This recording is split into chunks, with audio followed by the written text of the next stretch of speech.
On est venu ici à Mada, à Tananarive précisément pour accompagner Olivier Nittard de CrossUp qui lui-même venait avec Laurent Dor pour donner un stage aux pilotes de motocross malgaches. L'objectif c'est de faire découvrir ce qu'est le motocross, ce qu'est la moto tout-terrain à Mada à tous ceux qui nous suivent.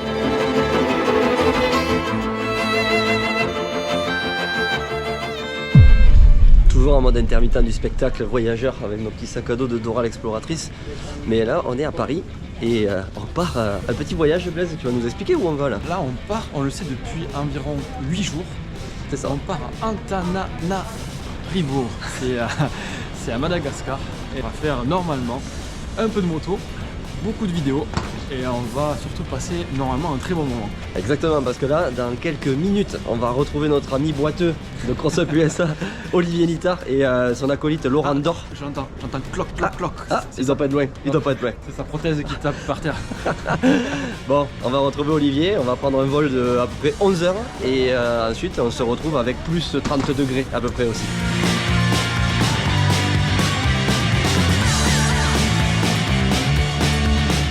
Bonjour monsieur. Ouais, salut. Ça va? Ouais, ça va. T'es enthousiaste? Excusez-moi, non mais on est occupé là, je suis désolé mais Vous croyez que nous enfin... Je suis désolé monsieur, enfin... Vous voulez quoi? Et je veux savoir ce qu'on va faire à Madagascar, parce que tu m'as... Tu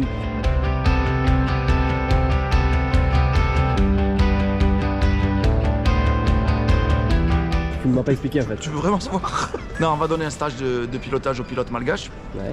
Et à 2 Toulousains aussi qui vont se greffer là-dedans. On va faire 2 circuits, enfin on va refaire le circuit qu'on a fait il y a 2 ans là-bas, ouais. Moderniser un peu. Et on a un deuxième circuit à faire plus sur le côté... Il est où le nord? Le sud là-bas? À l'ouest.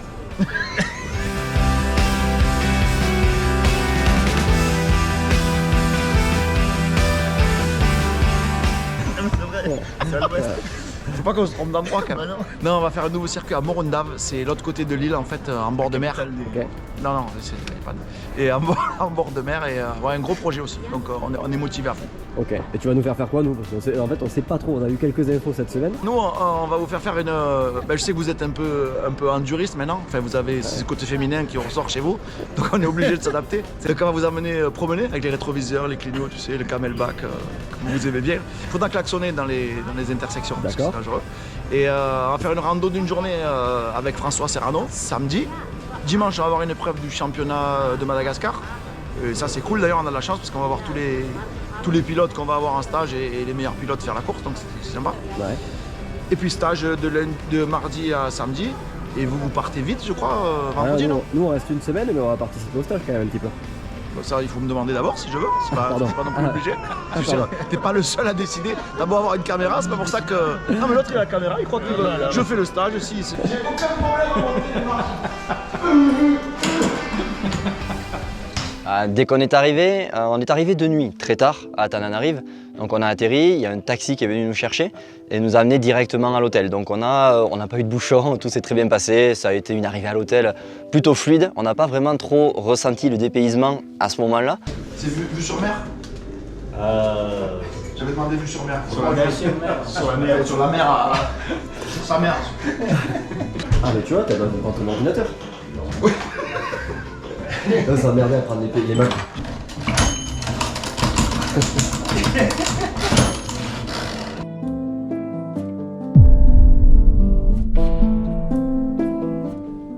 Par contre, c'est le lendemain matin. Dès qu'on s'est réveillé, qu'on a déjeuné, qu'on est sorti dans la rue, là, électrochoc culturel. Pour nous, ça a été fantastique de découvrir ça. Tananarive, c'est une ville qui est énorme, avec énormément de monde partout, que ce soit des piétons, des cyclistes, des deux-roues motorisés évidemment, beaucoup de gens à pied, des gens qui tirent des charrettes, des animaux, des zébus, beaucoup de voitures, des bus, des fourgons. C'est une mixité sociale, une mixité de beaucoup de moyens de transport.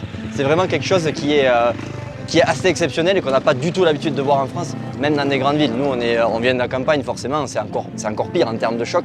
Mais là, voilà, quand on débarque dans ce pays à Tananarive, c'est vraiment un gros changement.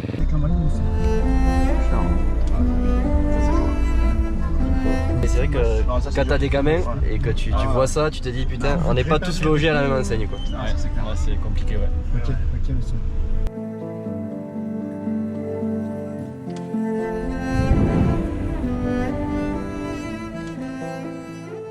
Bah là on va rencontrer Rodolphe, on le connaît pas pour l'instant, on le connaît que par téléphone. C'est lui qui nous a amené à venir, donc ça c'est cool.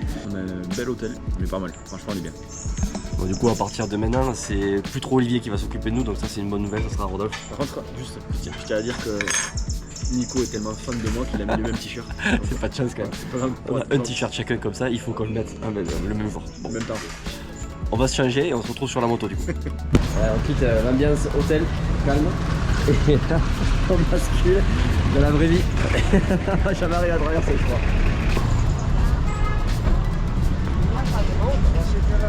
J'ai cru qu'on avait passé la journée à l'hôtel. Du coup, d'entrée, dès les premiers jours, on s'est rendu compte qu'il y avait énormément d'embouteillages au niveau de la ville.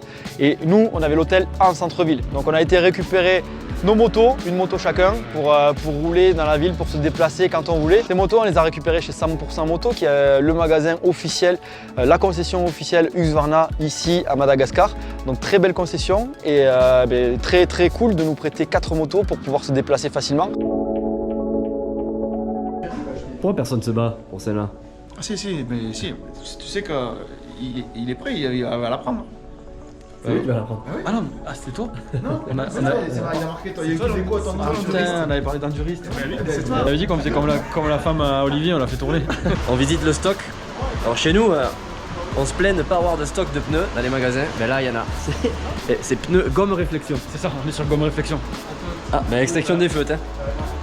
On est chez 100% Moto là, on est venu pour récupérer nos machines. On l'acte officiellement, c'est du coup Olivier qui va récupérer la Caballero. Hein, Ouais. c'est acté. Nous on prend les Fantiques, Olivier la Caballero, c'est bon. Ah, ça s'est arrangé, tu vois. Ouais, c'est bon. C'est une voiture de meuf avec une meuf dans la voiture. Oh, mais il a une voiture de tout seul. Je croyais qu'il avait refait. Tu te régales? Ferme ta gueule, gros de merde. Un peu plus des influenceurs. Ça n'empêche, sous la pluie comme ça, vu comment tu marches, on aurait dit un canard boiteux. Et on a fait bon usage de ces motos en centre-ville où c'était une course de moto tous les jours avec à passer entre les véhicules vu que la circulation était très dense.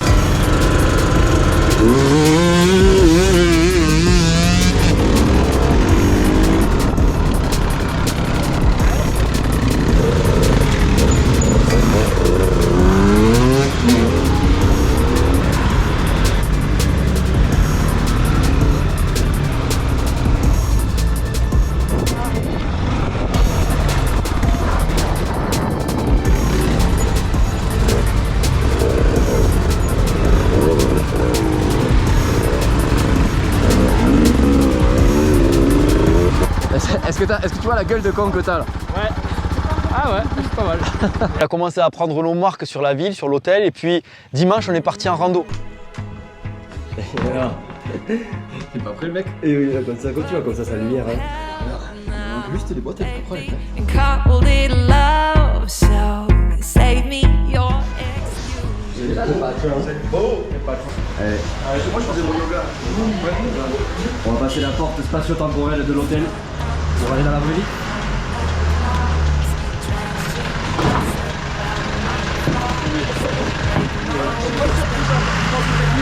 C'est la vie Critère 2.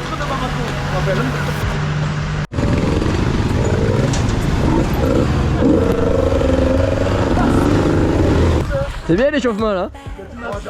Ah, c'était beau hein. Bonjour. I guess I got a fan club. Salut François. Allez, c'est parti.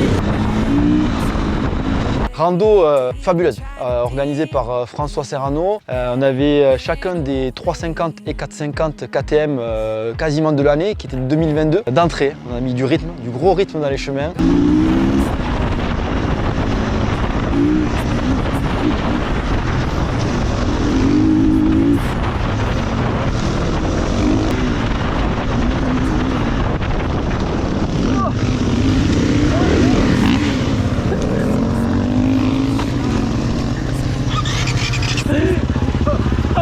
Ouais, t'étais dans le fossé mon gars. Eh, si ça passait c'était beau.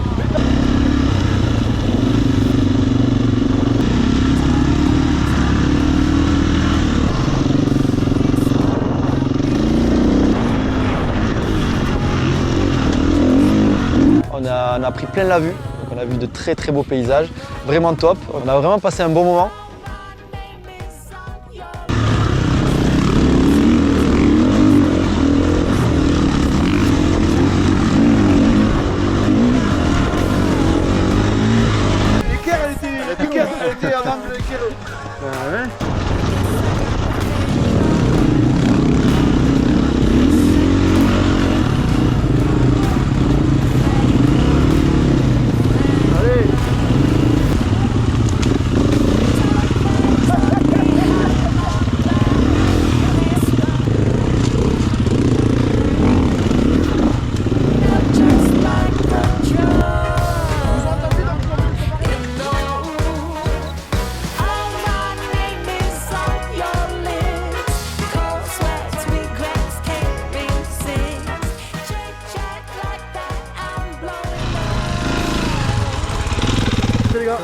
Merci.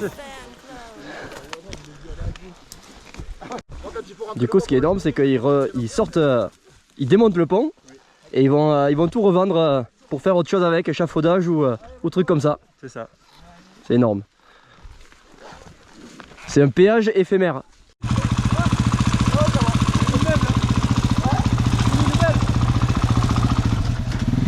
Et voilà.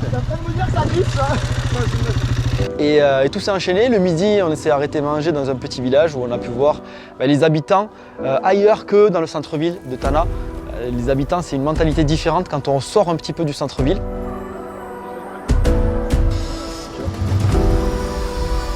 Voilà, après le repas, on est reparti un petit peu, on est reparti fort. On rigole, on continue à mettre du gros rythme. Et là, dans un chemin, j'étais derrière lui. Je vois que lui, il est assis, malheureusement, il est obligé de rester assis parce qu'il a une prothèse au genou et il a eu beaucoup de blessures dans sa vie. Et là, assis sur un chemin, voilà, il a rebondi et il chute dans le chemin. Ça allait vite là. Vite, mais t'es assis, de raquette. Et ouais. Quand il a remis là. C'était la première, tout a été surpris par la deuxième. Et ouais, c'est la succession de trucs. C'est frustrant de ne pas se mettre debout, je te jure, c'est frustrant. C'est rigolo dans les chemins, mais là, debout, t'as zéro souci. Et ouais, toi si tu l'as, tu peux pas le vivre de la même manière le truc. Ah oui, là. Ouais. Tu te rappelles de la chute, même pas? Après, t'as glissé, mais il s'est pris les arbres ici. Là. Ah oui. Ah, oh putain! Ça, il a réussi.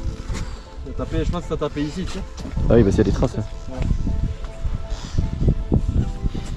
C'était un bardement, non? T'as glissé sur le côté. Ah oui, t'as pris une raquette? Ah, une raquette. Je sais pas si j'ai pas une homoplate. Je m'en fous, mais on doit bosser quoi. Ouais. Non, homoplate derrière.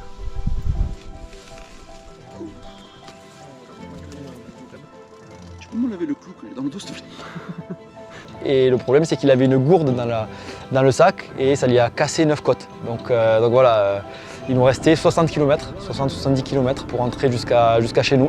Et là, ici, c'est pas pareil qu'en France. C'est-à-dire qu'ici, quand on se fait mal, on doit se débrouiller. Vraiment, on n'a pas d'autre solution. Donc là, il a dû faire 70 km environ à se débrouiller, à jongler avec le mal, avec la pluie, avec tout ça.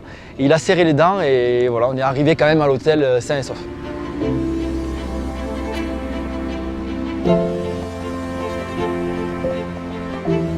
Il va tarder d'arriver là. Là, on avait marre à la fin, non? Depuis qu'on est reparti, tempête sur moi, c'est un truc de malade. Le moindre trou, ça te déboîte. De la boue dans les chemins, ça va parce que la terre absorbe bien ici. Par contre en ville, c'était inondé complet. Parce que les réseaux ne sont pas dimensionnés pour ça forcément. Et du coup là, on a roulé à la fin dans des conditions vraiment catastrophiques puisque les eaux usées, donc je vous laisse imaginer, les eaux usées c'est les toilettes, les douches et les eaux de pluie, tout se rassemble au même endroit et quand ça déborde, tout déborde en même temps. Ouais, on a vécu cette bonne expérience là à Mada et on a même pris une douche en tenue de moto complètement habillée pour complètement se rincer.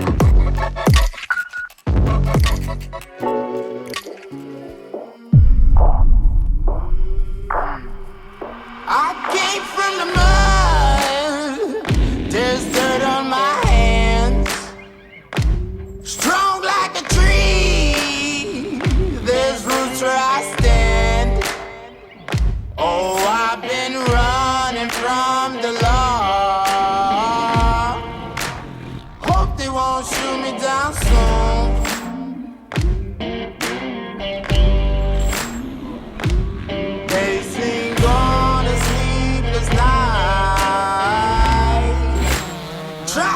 me hollering at the moon.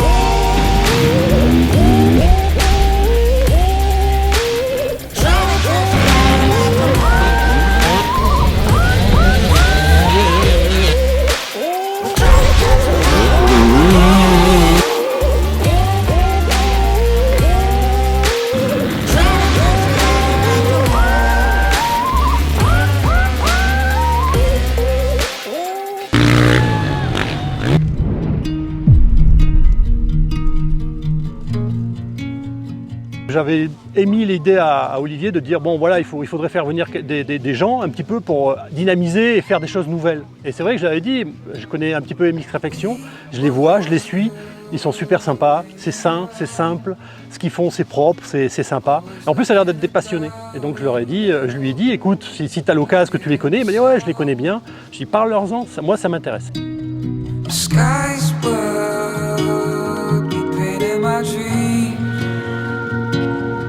Never did anything happen. Things were not as they seem. If you don't believe in fairy tales, if you don't believe in fairy tales, if you don't believe in fairy tales, do love, do love. Le gros coup dur, comme tu as dit Blaise, c'est Olivier qui s'est fait mal en début de semaine, 9 côtes cassées, il a serré les dents pour rentrer jusqu'à l'hôtel pour faire tous ses examens et tout ça. Par contre après ça a été très difficile pour lui. Et ce qui le fait le plus souffrir, c'est qu'il n'a pas pu donner le stage aux pilotes malgaches. Ça lui tenait vraiment à cœur. Il tient d'ailleurs vraiment à s'excuser auprès des pilotes locaux qui attendaient de voir Olivier. Malheureusement il n'a pas pu assurer ce stage. Heureusement, on était là avec toi Blaise.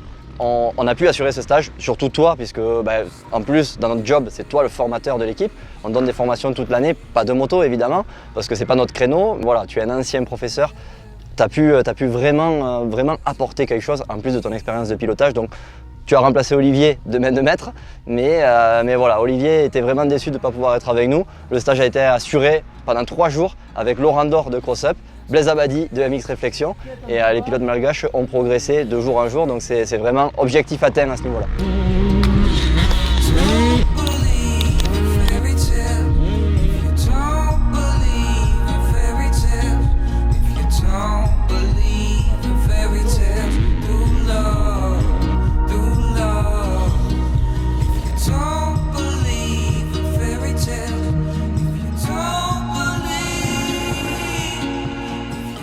C'était super, t'as qu'à voir la banane des gamins, ils sont super contents. Écoutez, moi j'étais ravi, on a passé un super moment, les enfants sont super contents. En plus vous avez sauvé la mise parce que Pusher, Olivier s'est fait mal. Mais franchement c'était super, je regrette rien et au contraire j'aimerais bien qu'on refasse quelque chose et qu'on en discute. Et puis même j'attends vos idées pour faire mieux. On tient vraiment à remercier à travers cette expérience toutes les personnes qui nous ont accueillis ici, les personnes évidemment qui nous ont fait venir. Je pense notamment à Rodolphe Bonnet, à Paolo de la concession 100% moto, qui ont été vraiment adorables. Dès le premier jour on est arrivé, on ne se connaissait pas, on se connaissait uniquement par email ou via nos vidéos YouTube. Donc ça a été vraiment un accueil très chaleureux, un accueil incroyable. On peut aussi remercier tous les stagiaires qu'on a eu, de la bonne humeur, vraiment une ambiance très chaleureuse, très familiale aussi. On s'est bien entendu, malgré nos cultures différentes, on s'est bien entendu avec tout le monde. Donc ça a vraiment été quelque chose d'exceptionnel. On peut remercier aussi tous les locaux dans les villages qu'on a traversés en enduro. On s'est aperçu qu'on n'était pas des mauvaises personnes, un petit peu comme on le ressent un petit peu en France quand on fait de l'enduro, quand on fait des balades ou quand on est tout simplement motard. En France, on sait que on est très mal vu. Là, tout le monde a levé le bras. Il y avait vraiment beaucoup de respect entre nous. J'ai trouvé ça vraiment fabuleux et ça a été vraiment un voyage enrichissant.